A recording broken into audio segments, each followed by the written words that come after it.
Heni Gesina, Pak MYM, apakah Bapak percaya dengan doa pelepasan yang sering dipakai di gereja-gereja karismatik? Saya tidak percaya. Ya, bukan doa pelepasannya, tapi doa pelepasan yang sering dipakai di gereja-gereja karismatik. Saya tidak percaya. Tapi kalau doa pelepasan itu dimaksudkan begini, ya, saya minum dulu ya. Ketika kita menginjili orang, dan orang itu mau menerima Kristus, ya, dia mau percaya kepada Tuhan Yesus. Lalu kita ajak dia berdoa bersama-sama. Di saat itu kita boleh mengatakan, ya, setelah kita membimbing dia dalam doa untuk menerima Kristus, kita boleh berdoa, ya, kita melanjutkan doa dengan begini. Bapa di surga, Tuhan semesta alam, Pencipta langit dan bumi, penguasa mutlak atas segala sesuatu, lepaskanlah saudara kami dari pengaruh-pengaruh buruk, pengaruh setan, dan dari segala kuasa dosa, karena mulai hari ini dia adalah anak-Mu yang terkasih, yang sudah menerima dan percaya kepada Engkau Tuhan Yesus Kristus. Nah, doa pelepasan yang demikian ini benar, saudara. Ya, karena ini orang baru percaya. Ya. Tapi kalau model karismatik, ya, yang umumnya dilakukan, dianggap orang ini ada setannya. Kalau orang itu ada setannya, maka yang dia butuhkan bukan doa pelepasan. Ya, yang dia butuhkan bukan doa pelepasan.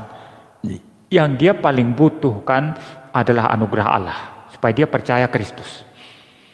Maka kepada orang-orang yang semacam itu, yang kita anggap dia mempunyai roh jahat di dalam dirinya, mungkin dia mantan dukun atau dia dukun atau apa. Ya, karena orang yang mempunyai roh jahat di dalam dirinya ini, saudara, terus dia itu tidak sadar. Ya, ada orang yang dirasuki roh jahat lalu dia tidak sadar, kan? Ya, lalu kemudian mungkin gemetar-gemetar tidak sadar, ya. Ya, tapi ada orang yang secara sadar dia ada roh jahatnya, dia sadar, seperti dukun. Ya, dia sadar. Bahkan dia sadar bahwa dirinya ada roh jahatnya. Maka orang yang ini bukan doa pelepasan yang dia butuh. Ya, yang dia butuhkan adalah Injil Yesus Kristus. Maka kita harus berdoa agar Roh Kudus bekerja dalam hatinya, mempersiapkan benih hidup baru. Ketika nanti mendengar Injil, maka dia timbul iman terhadap Injil yang kita beritakan. Ya, saya berkali-kali mengatakan iman timbul dari pendengaran, dan pendengaran akan firman Kristus. Roma 10 ayat 17. Ya, jadi beritakan Injil. Begitu kita memberitakan Injil dan Roh Kudus bekerja dalam hatinya. Lalu, jikalau Allah beranugerah, dia menjadi percaya. Otomatis ketika dia sudah menjadi orang percaya, perhatikan ini baik-baik, ini penting sekali. Otomatis ketika dia sudah menjadi orang percaya, Roh Kudus berhuni di dalam dirinya. Ketika Roh Kudus sudah berhuni di dalam dirinya, otomatis setan keluar. Dengar ini baik-baik. Banyak orang Kristen kacau sekali pemahaman. Ketika orang itu sudah percaya karena pemberitaan Injil, Kristus sudah berdiam dalam dirinya. Kalau Kristus sudah berdiam dalam dirinya, otomatis setan keluar. Ya, tidak perlu lagi doa pelepasan. Nah, ini banyak orang Kristen, maaf, dalam tanda kutip bodoh setengah mati, tidak memahami firman Tuhan. Dikira kalau Yesus sudah ada dalam diri seseorang, setan masih bisa ada juga. Jadi orang itu dihuni oleh Yesus dan setan. Ngawur sekali. Bagaimana bisa Yesus diduakan? Ya. Jadi pemberitaan Injil, bukan doa pelepasan. Tapi kalau seorang pendeta dipanggil, Pak, ada orang kerasukan, doa pelepasan dulu. Bagi saya itu bukan doa pelepasan, tetap pemberitaan Injil. Ya, orang yang kerasukan ini, saudara, didoakan dulu, diusir setannya. Ya, karena pengertian doa pelepasan ini terlalu kompleks dalam karismatik, saudara. Nanti ada orang keluar beling dari mulutnya, ada yang keluar ular dan lain sebagainya. Ini semua omong kosong menurut saya. Itu pekerjaan setan. Ya, saya tidak percaya hal-hal semacam itu. Karena seseorang yang dihuni setan itu, dia sifatnya spirit, roh. Nah, kalau dia roh, bagaimana ada beling? di dalam tubuhnya. Bagaimana ada kalajengking di dalam tubuhnya. Nah, ini tipuan setan, saudara.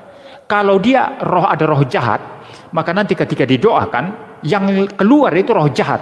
Bukan beling, bukan muntah-muntah lalu ada beling, ada kalajengking, ada ular. Ya, dan banyak orang Kristen tertipu, saudara. Nah, ini hari ini saya banyak bicara tentang setan ya. Tapi ini kan ada pertanyaan, saudara ya. Dan saya sedang mengajar. Saya tentu tidak mau meniru Tony Dautoni itu ya, yang hanya bicara setan. Ya. Jadi, saudara, orang kerasukan itu kita harus doa dan usir setannya. Dan setan itu pergi atau tidak bergantung kepada kedaulatan Tuhan Allah, bukan kuasa pendeta yang mengusir setan. Kalau Tuhan mau menyelamatkan orang itu, Tuhan berkenan mengeluarkan setan. Ketika kita thanking, kita usir setannya, kita doakan, setan keluar. Setelah setan keluar, kita beritakan Injil.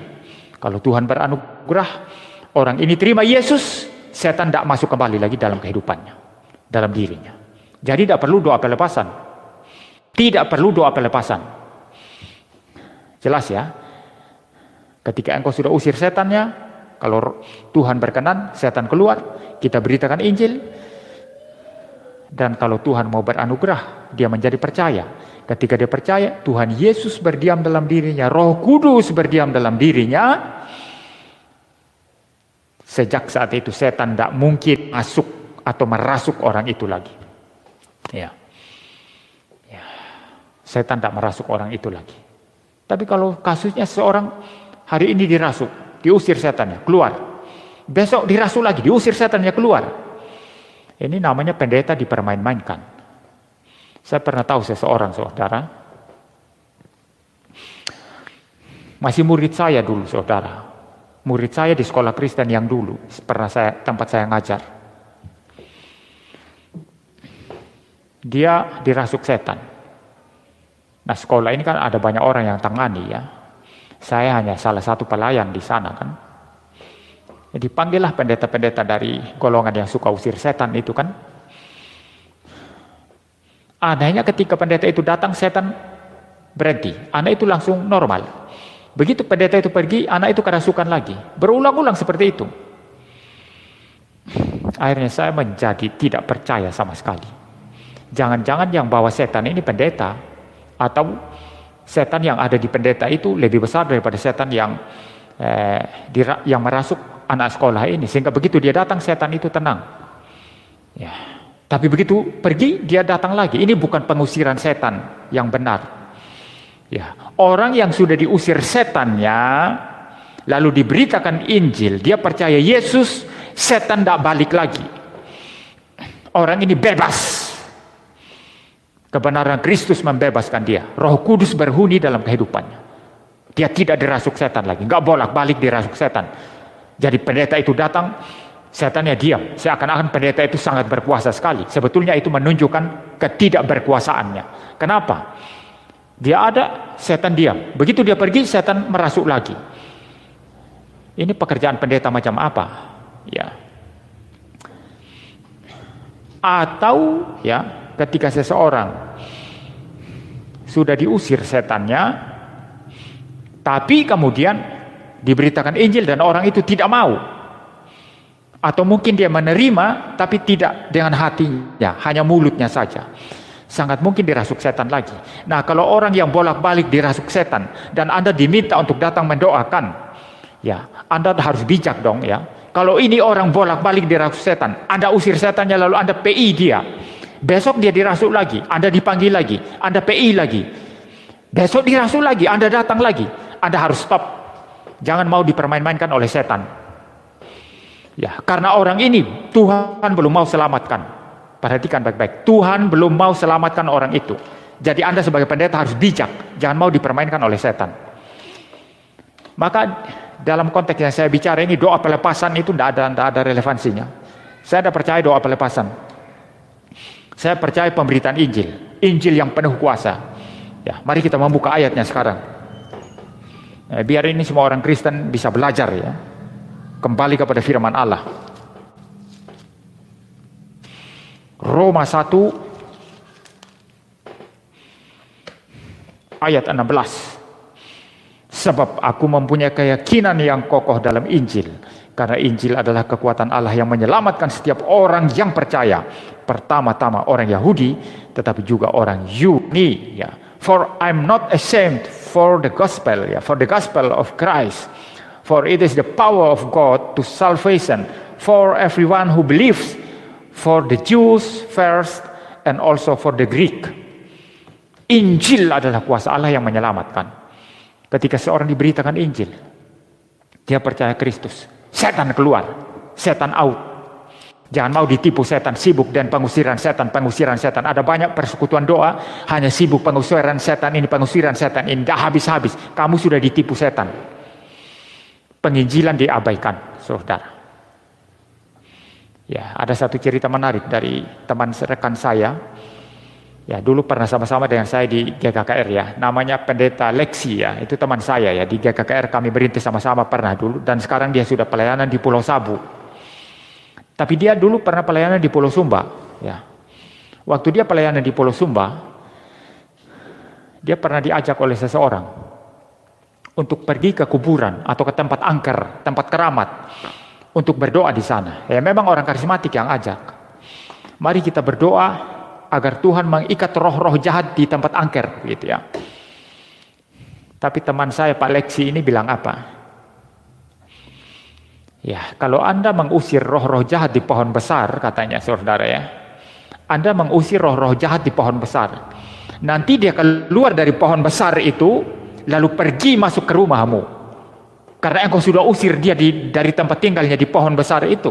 Lalu dia pergi masuk ke rumahmu, bagaimana? Ini tindakan yang konyol. Ya betul teman saya itu, ini tindakan yang bodoh setengah mati, konyol setengah mati. Cari kuburan, cari tempat angker, lalu doa, ikat setan di sana, usir setan di sana. Loh, kalau setan keluar semua dari sana lalu masuk ke rumahmu bagaimana? Bodoh kan? Sangat-sangat bodoh, saudara. Jadi kita orang reform, tidak sebodoh itu, kita harus bijak. Melawan setan itu bijak. Dan melawan setan yang paling efektif adalah memberitakan Injil keselamatan Yesus Kristus. Karena Injil adalah kekuatan Allah untuk menyelamatkan setiap orang yang percaya. Tidak peduli orang Yahudi atau orang non-Yahudi. Injil adalah kekuatan Allah. Ini yang terus saya beritakan, saudara. Jangan pernah memberitakan setan. Ya, saya menjawab dengan panjang lebar ya. Saya kira saya harus mengakhiri live streaming saya kali ini. Sampai bertemu di dalam acara live streaming saya kali berikutnya, saudara ya. Saya akan pimpin kita di dalam